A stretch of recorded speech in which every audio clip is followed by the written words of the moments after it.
สาเหตุที่เฮ็ดให้นครหลวงเวียงจันทน์ของพวกเราสามารถเก็บรายรับได้เกินแผนแม่นมาจากการหันเป็นทันสมัยนำใช้ระบบคุ้มครองภาษีอากรเป็นต้นแม่น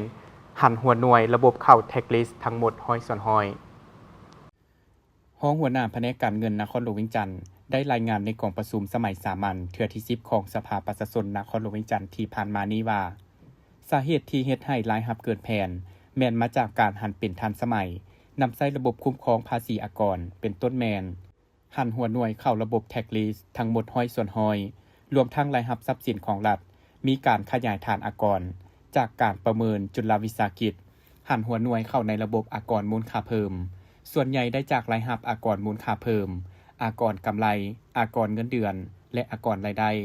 มีการนำใช้ระบบสำระเงินค่าภาษีอากรผ่านระบบธนาคารโดยแจ้งการมอบด้วยตนเองบวกกับความเอาใจใส่การชี้นำขององค์การปกครองนครหลวงเวียงจันทน์กระทรวงการเงินและองค์การปกครองเมืองสำหรับคำซักถามเกี่ยวกับแหล่งรายรับที่ยังเก็บบ่หมดนั้นท่านได้ชี้แจงให้ฮู้ว่าปัจจุบันสวยสาอากรประจำนครหลวงแม่นได้หันเป็นทันสมัยหันเอาหัวหน่วยเข้าในระบบสำเร็จแล้วโดยสามารถแจ้งมอบด้วยตนเองผ่านระบบแท็กลิสต์แต่ก็ยังมีบางหัวหน่วยที่ยังมีการเสื่องอ่ำรายรับสินการขายสินค้าการบริการบ่ออกใบเก็บเงินเจ้าหน้าที่สวยสาอากรก็ได้ลงกวดกาติดตามแต่บ่ทั่วถึงดังนั้นจึงเรียกร้องมายังสังคมภาคส่วนที่เกี่ยวข้องต้องมีส่วนร่วมและเป็นเจ้าการในการปฏิบัติระเบียบกฎหมายและสนองข้อมูลในแขนงสวยสาอากรตามความเป็นจริงสำหรับปี 2026 จะสู่สนหันหัวหน่วยจุลวิสาหกิจเข้าในระบบอากรมูลค่าเพิ่ม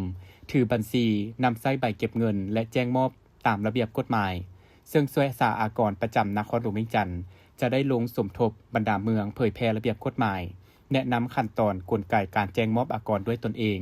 และติดตั้งโปรแกรมบัญชีในหัวหน่วยดังกล่าวส่วนคำซักถามเกี่ยวกับมาตรการแก้ไขที่ยังบ่ทันเข้มงวดท่านได้ชี้แจงว่าในระยะผ่านมาก็ได้ใช้มาตรการตามระเบียบกฎหมายที่กำหนดไว้ต่อหัวหน่วยธุรกิจที่ได้ละเมิดระเบียบการต่างๆแต่เบาหานักเซ็นกาวตวนศึกษาพรมปรับใหม่สั่งโจกิจการและเสนอภาคส่วนเกี่ยวข้องเพื่อดำเนินตามระเบียบกฎหมายและได้สร้างรายงานขอความเห็นจากสายตั้งสายควง